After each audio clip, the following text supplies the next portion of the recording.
Welcome back to Daily Flash. You could call them Costco superfans. They have spent the last 7 years touring 200 Costco stores all around the globe. Their new book, The Joy of Costco, A Treasure Hunt from A to Z, has just been released. The authors now join us from their 450 square foot apartment in New York City. Please welcome to Daily Flash, David and Susan Schwartz. Hey, David and Susan. Pleasure to be here. You're seeing the whole apartment right behind us there.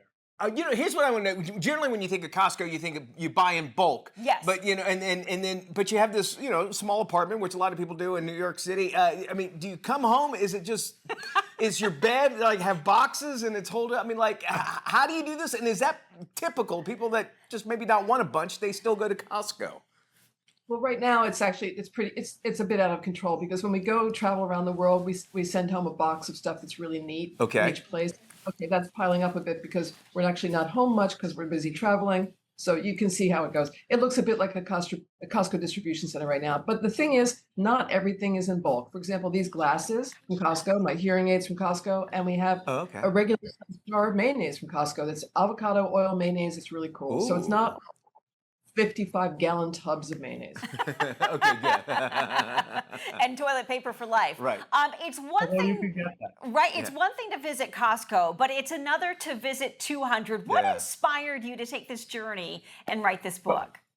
We've always loved Costco. When we first met, we realized that each have been going to Costco independently for years. And when we got married, we would go on vacation and we would always shop at a local Costco. And Susan's a great cook. So we would come back to the hotel room. We usually had a kitchen and Susan would cook food that we had bought at Costco. So it's been a long thing. But in 2016, I had just finished a book about Enrico Fermi, the Italian physicist, and I was casting around for new ideas in the science area. And I was talking to Susan about this, and one idea after another. But at one point, Susan blurted out, "Why don't we write a book together about Costco? We could travel the world, see all these Costcos, find out about them, have fun writing the story."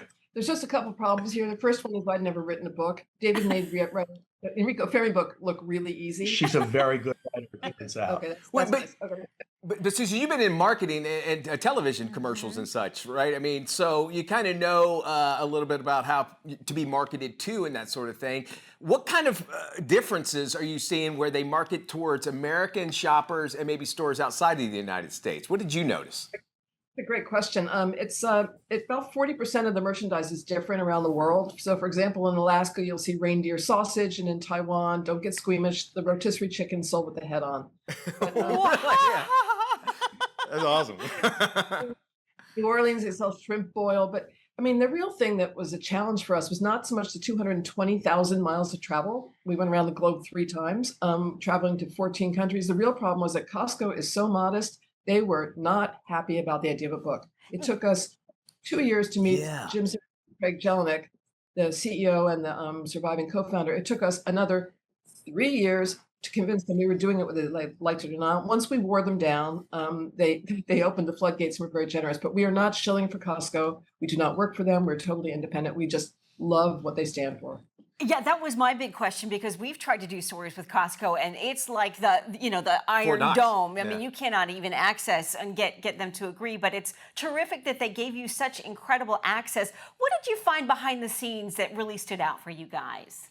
Oh, one of our favorite moments was going to the hot dog manufacturing plant in Illinois. Now, everyone thinks that you never want to see hot dogs being made, but That's true. because they are it's such a great facility. It's clean, it's spotless, and it's really interesting how they do it. And the hot dogs right off the line, as you can see that photo, we had some.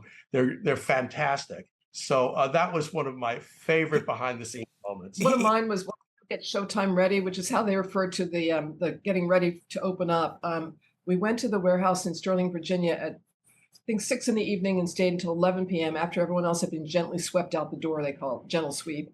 And then we got back the next morning at 4 a.m. and watched them get Showtime ready. They refer to it that way as if they're getting ready for a Broadway show to open. And, I love that. They gave us name tags, which was a thrill. And we wore hard hats. We watched the forklifts flying around. You would never believe what it looks like 10 minutes before they open. Let me ask you, in other countries, there's a big thing where you could go to the, like Costco's, and you can have lunch because you just go around and do the sampling thing. Do they do those like in every Costco? Did you notice that they had those kiosks up? And maybe what's one of the craziest things that they had one of those kiosks? Oh yes, they have those kiosks, food sampling stations all over the world. And I mean, the most unusual ones are in the Far East, where you can sample. They cook oysters up. They cook. Cool. I mean, all sorts of liquor. But they serve liquor in the liquor department. You can taste liquor. It's just all sorts of wonderful and exotic food that you can have at the sampling stations in places like South Korea or Taiwan or Japan. And David's an expert at that. He takes the sampling very seriously, the sampling research very seriously. Very cool. I want to know, David, did anybody ever tell you look like Alan Arkin? Do you get that?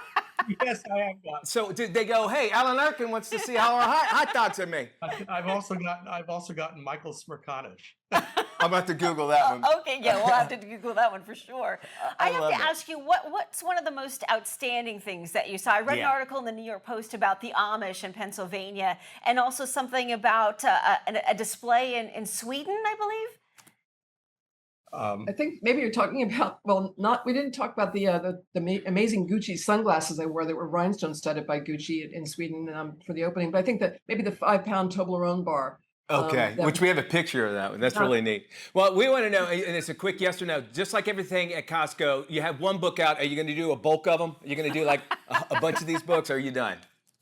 Well, we're hoping to translate the book into Korean, Japanese, Chinese. Great idea. I love that. The book, it's called The Joy of Costco, a treasure hunt from A to Z. Get it now on Amazon. Thank you, Schwartzes, for joining us.